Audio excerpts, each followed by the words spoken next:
Today, we're diving into the often overlooked world of industrial maintenance costs. Now, I know what you might be thinking. Maintenance, isn't that just spreadsheets and invoices? But trust me, there's a lot more to it than meets the eye. We're going to explore the fascinating concept of the iceberg effect. Imagine an iceberg. You see the tip above the water. But what about the massive chunk hidden below? What's fascinating is that the visible costs of maintenance, things like labor, parts, and contractors, Yeah. are just the tip of that iceberg. Exactly. Those are the costs you can easily see and track. You see the maintenance crew on the floor, you get the invoice for a new part. It's all very straightforward. But what you don't always see are the hidden costs, the ones lurking beneath the surface. These hidden costs are often less tangible, but can have a much bigger impact on your bottom line. Think about it like this. A critical machine breaks down in your factory. Now you have the obvious costs of fixing the machine, but what about the production line that's now at a standstill? Right. Suddenly you've got downtime, lost production, and potentially even missed deadlines. And those missed deadlines can lead to unhappy customers, potential contract penalties, even damage to your company's reputation. All of a sudden, the cost of that single machine breakdown has multiplied exponentially. And this is where the concept of life cycle cost, or LCC, becomes really important. It's a way of looking at the total cost of equipment over its entire lifespan, not just the initial purchase price. So when you're considering buying a new piece of equipment, you shouldn't just focus on the upfront costs. Precisely. You need to factor in the projected costs of maintenance, repairs, energy consumption, and eventual disposal. Because sometimes investing a little more upfront in a reliable, energy-efficient machine can save you a fortune in the long run. Absolutely. And here's where those early design decisions become crucial. A well-designed system, where maintainability is considered from the get-go, can significantly reduce those hidden costs down the line. It's like building a house. If you cut corners on the foundation, you're going to pay for it later with costly repairs. Exactly. And the same principle applies to industrial equipment. So we've established that thinking about the entire life cycle of your equipment is key.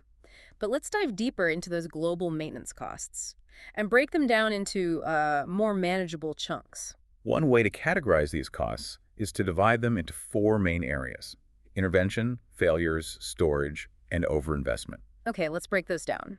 Starting with intervention costs. What exactly falls under that category? Intervention costs are all about the actions you take to keep your equipment running smoothly. Think of it as the cost of keeping things going: routine maintenance, planned inspections, those oil changes we talked about earlier. So the more proactive you are with maintenance, the lower your intervention costs are likely to be. Exactly.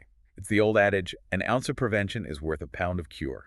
Regular maintenance might seem like an added expense, but it's a strategic investment in preventing those costly breakdowns. Makes sense. It's like getting regular checkups at the doctor. Might seem like an unnecessary expense when you feel fine, but it can save you from a world of trouble down the road. Precisely.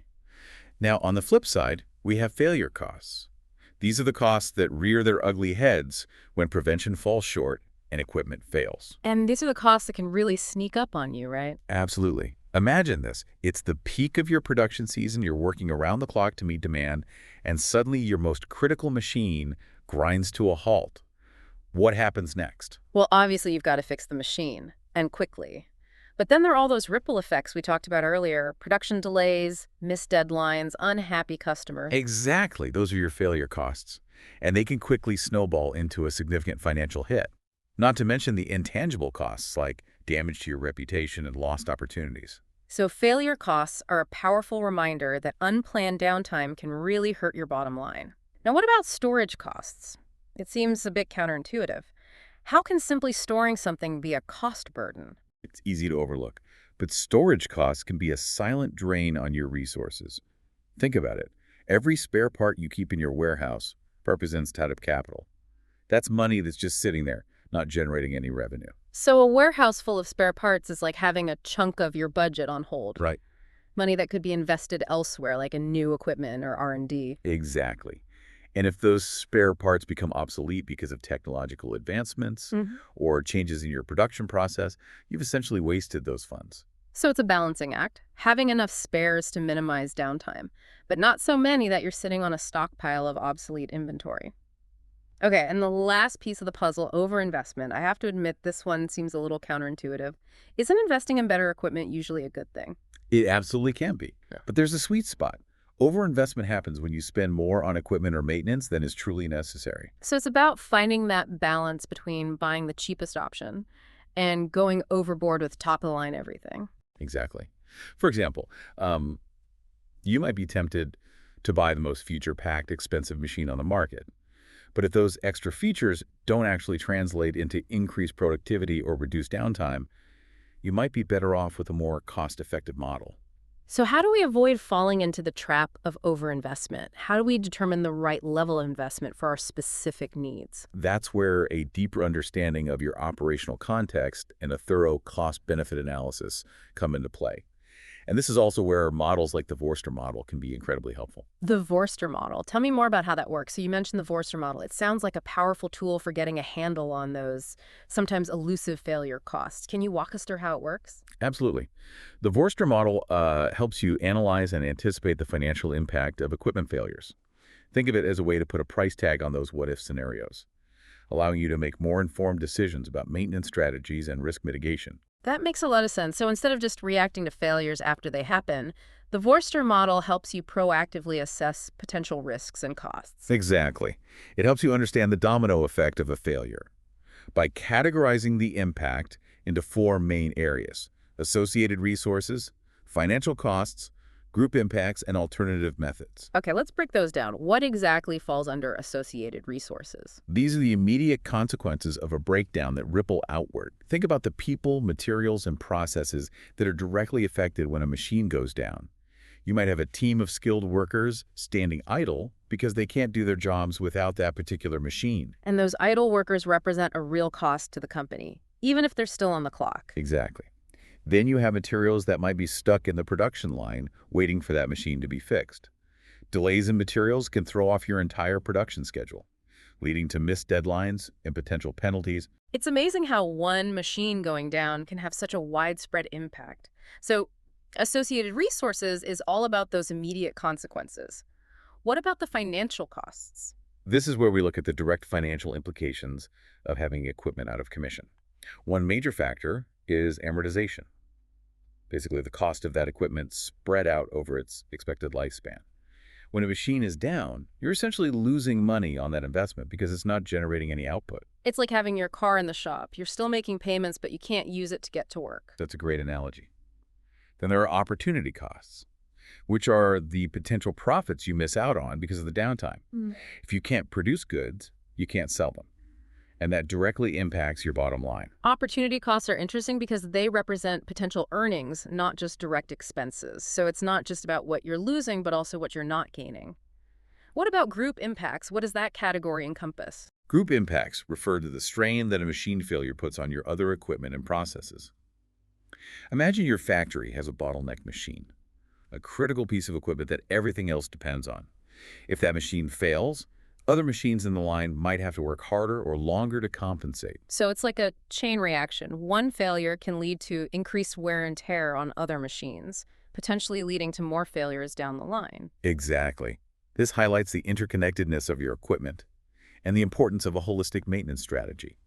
And finally, we have alternative methods. So this is where you have to get creative and find workarounds when your usual processes are disrupted. Precisely. Let's say your usual production line is down, and you need to find a way to fulfill an urgent order. You might have to resort to using older, less efficient equipment, outsource part of the production process, or even pay expedited shipping costs to meet your deadlines. These workarounds can be costly and time-consuming, but they might be necessary to minimize the overall impact of the failure. The Vorster model really does a fantastic job of breaking down those hidden costs and making them more tangible. But how do we actually gather the data we need to apply this model effectively? That's where a robust data collection system is essential, and technology can play a crucial role.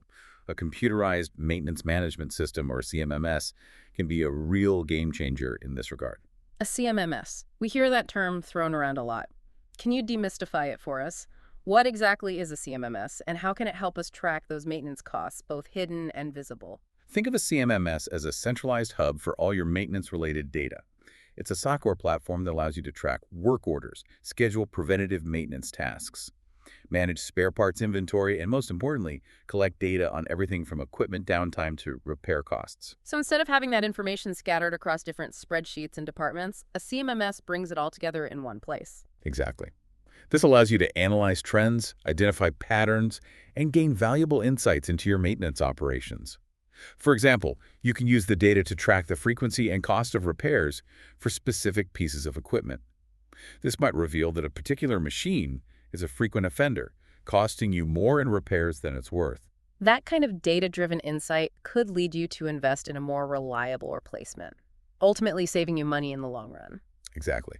A CMMS can also help you track the cost of spare parts, optimize inventory levels, and ensure you have the right parts on hand when you need them, minimizing downtime.